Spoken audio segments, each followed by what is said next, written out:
today's event, we would like to thank you, for taking the precious time out for this evening. Anyway, I'm Rebecca, co-founder of Xperinia and also moderator of the day.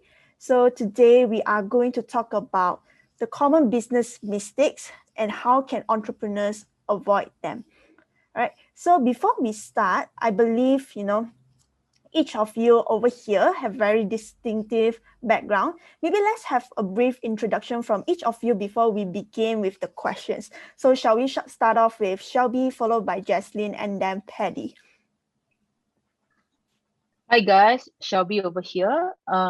I'm actually the managing partner of Blackstorm Consulting together with Paddy and Jaslyn. I'm more focused on operation and doing project management and also covering the Malaysia and Thailand market itself. So maybe I pass over the mic to Jaslyn.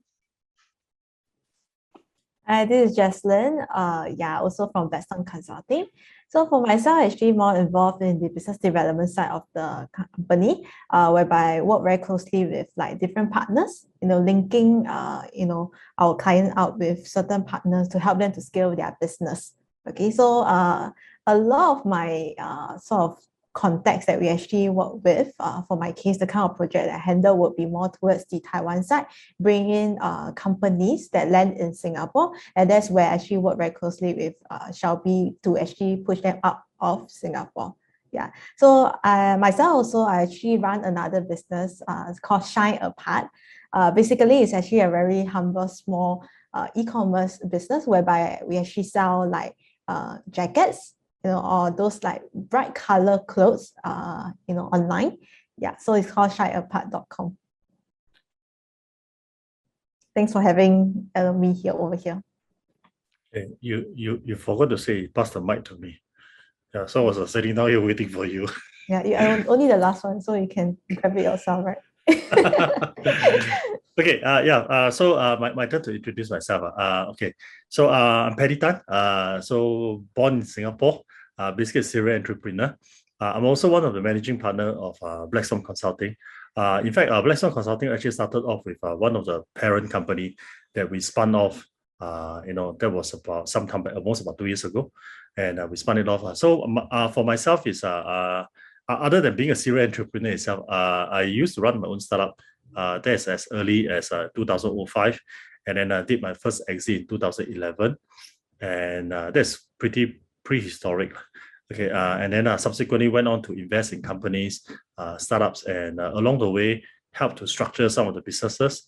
Because I think investing in startups is one thing, but lots of startups may not just need the money, but they will probably need some form of direction, some form of guidance. So I'm more of a strategic guy. I'm pretty strong in execution. So that's why when I work together with Shelby and Jesse, each and every one of us play a slightly different role. In this company, I'm more in the strategic side, more on the execution side, and of course on the partnerships. Then this is where I get help from Shelby and Jaslyn together. Okay, thanks. All right, thanks for the introduction, everyone. So let's start with the very first question, which is, could you guys, open to all three of you, could you share one of the most devastating mistakes that you have made, and what do you wish you would have done to undo that mistake if you were to travel back? Jesse, you want to start first? I think probably being an intern convert into a part-timer, convert to a full-time, and then join me. Yeah. That may be one of your mistakes. Yeah, I think the biggest mistake is to meet everyone over here. Okay, so yeah, okay. I mean, thanks for the first question. Okay, today the topic we are going to talk about, various mistakes that entrepreneur could make. Okay, and you can avoid, so you can actually learn from our mistakes, so that you yourself, if you were to actually venture into a new business, then that's where probably you can learn from our mistake for free in a way, and don't make the own mistake yourself. Yeah.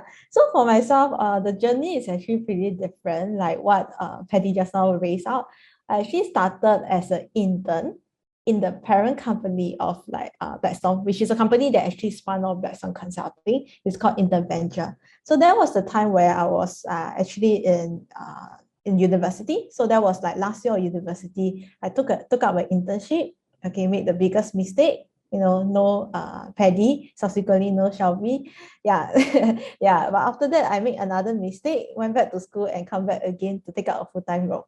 Yeah, so that's okay. When at that stage of point of time I was like intern, so the mindset of being an intern is actually pretty different, whereby you actually convert into a full-timer, and then you convert into like entrepreneur yourself. Okay, so for the intern, when I was doing intern, right, one of the things that I actually believe is, as an intern, you actually have nothing much, not too much things to risk. Yeah, so that's why I always like suggest, I will advise like intern, right, when you are doing an internship, right, not to be too careful in the move, in a way that, right, don't be too scared of like giving comment, giving feedback, because that is a point of time that probably whatever you say, right, people would take it like too heavily, and not that people will just take it lightly, because sometimes certain things that you actually advise, sort of comment you actually added, right, can actually solve a problem that what your employer may not be able to see. Yeah, so so usually when I was doing the internship, I tend to be more daring in giving opinion, but of course I feel that it's actually good to be a little bit more tactful in terms of how you actually provide opinion also. So yeah, so after that I actually convert into a full-timer. Okay, so convert into full-timer, and then subsequently also spin off to be a Blackstone Consulting as a co-founder. So that was actually within the span of like 1 year, 1 year plus, not very long. Yeah. So when I actually started as a new entrepreneur, right? Okay, it's definitely a different game. In a way that, right? Yeah. So it may seem like, because anyone can actually start a business. It's actually pretty normal. I actually have quite a number of friends who are actually owner of the business. Okay, so but the only thing that have to set aside from you and others is, right, how can you sort of earn the respect from others? Okay, earn the respect from others to believe that you are actually a real entrepreneur. Not just someone who just set up a company and then just run the business on your own. So usually when you are of the younger age, and if people can tell, hopefully people still can tell, yeah, so that when you are at a younger age, there's definitely more rooms that you actually have to do to actually stand up. So things like, for example, have to take out the step of like going for events. I think the biggest event that I actually moderated would be the Echelon event in Singapore, whereby there are actually around 100, audience over there. So that is probably the biggest step that actually step up to stand out in the stage as a co-founder of Blackstone Consulting. Yeah, so of course I did make some mistake along the way, especially the position that I set was actually pretty different. Yeah, so normally at the stage, right, whereby you should actually sit at the place whereby the image is actually at. So actually I was a moderator, so I was the first one to be called up. So I just sat at the other side of the chair. Yeah, so fortunately I didn't realize it until the end of the event. So that is actually one of the quite major mistake. But then it's something that I still can forgive myself for the first time to do that. Yeah, so that is one. I think another few mistake would be more of like a bigger mistake would be more of like not being able to actually spend too much time for some of the employees that ultimately have been let go by the company. Yeah, so because at that point of time, we actually travel a lot, especially before pandemic. So when you travel a lot, definitely most of the time you are actually, walking around, flying here and there, handling meetings, things like that, especially when you are in the business development side of the role.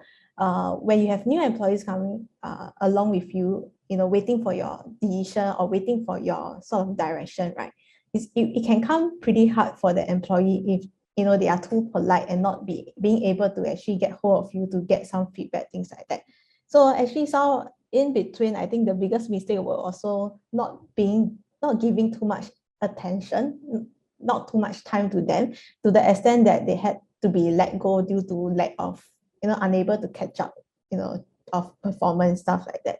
So that will be the most devastating mistake that I actually made throughout these few years. Yeah, do you all agree? I think we actually made a decision ourselves, right? together? It's inevitable, especially when you're on the road running. And well, being a managing partner of this Blackstone Consulting, also together with Shelby and Jesslyn, I think it's inevitable, especially when you need to travel. And before the pandemic, we travel a lot. Thailand, Malaysia, Taiwan. Basically, these are the three countries that we cover quite a fair bit. And in the line of work that we are in, other than so-called consulting, we are doing a lot of structuring. And when you're doing structuring, especially when companies screw up or mess up, okay, or the founders or whatever make some mistakes, which is pretty devastating. So devastated. So they that's where they call us in. And then when you get sucked into all these kind of projects, you will push for the best for them. I think this is inevitable that when you're putting so much efforts to trying to solve the problem, Blackstone Consulting itself, by and large, if you look on the website, it looks like just a normal consultancy firm. But the actual business that we're doing is actually more fixing job, structuring, scaling, and a lot of these are very emotionally draining. So I think it's common to say that by the time you're done with a lot of these kind of projects, when you're back to office or back into Singapore, the kind of mindset that you have is more like, hey, lots of things had ongoing outside. And then when I'm back to office, I want things to get rolling. I want things to start running. I think, okay, to me, I don't really interact too much with the folks on the ground. I mean, especially the interns or the junior folks who comes in, because I spend most of the time flying anyway. So I okay lah. I mean, Jason, you probably face this kind of issue. I think now we're in pandemic. We are stuck in Singapore for the past almost 2 years, 1 year plus. I think you have plenty of time with all these interns now. Okay, probably a bit too much. Okay, that they will probably want to avoid you. I'm done. I think should pass the mic over to Shelby. Yeah, I think for the mistake, right? I mean, for Justine herself is actually from an intern to become a BA and become an entrepreneur herself, right? I get to have a little bit more experience. I started off as a marketing executive in the retail industry, and I mean, marketing person usually, right, we are a very nice person because generally we need to get a lot of inputs from different business unit. It can be from merchandiser, it can be from the accounts department. Sorry, Shelby. Very nice person. I used to be very nice. Yeah. So, and because of that, right, That's I think a mistake. that was a mistake of being very nice when I was an employee. And eventually you become very independent. Meaning sometimes, right, certain skill set or certain job scope that is not under your care, right, you actually decided to do it yourself. I mean, it is a double-edged sword, the way I look at it. You acquire that skill set that is good for you, but at the same time, you have more workload coming in on board. So I think because of that experience, right, when I become an entrepreneur, right, I decided not to be being very nice to people. I think I actually hold accountability quite well, meaning if this is actually tasked to you, you should have that kind of skill set and as well as expertise to actually complete the certain task. So that was actually the one of the mistakes that I made as an entrepreneur myself. I didn't take into consideration, right? Different people have a different learning curve. Different people have learning style. So that's boils back to people relationship as well in the business on managing people. And I think the second mistake that I made, I mean, because we are actually a consultancy firm, right? We are every day solving client problem. And technically, right, we have no downtime. Okay. Having said that, meaning, right, if a problem is being thrown to you, you do not have the time to actually use this as a case study and let your team members to actually come up with a solution. You have to actually think on the spot and take action on the spot. So another mistake that I think I feel I made as an entrepreneur is, right, not dedicating time to transfer the know-how over to the people. Yeah. So that dedication, technically, three of us, Patty, myself, and Jessie, we can do everything ourselves. But that is not sustainable. And if your business is actually going to scale up, right, and grow, this is something that maybe a biggest gap in a company itself. Yeah. So that is the first two mistakes I think I have made. If I really want to undo the mistake, I think it's really spending dedicated certain time for myself, right? To really train people up. And training people up really take time. It's not a switch on button. Yeah.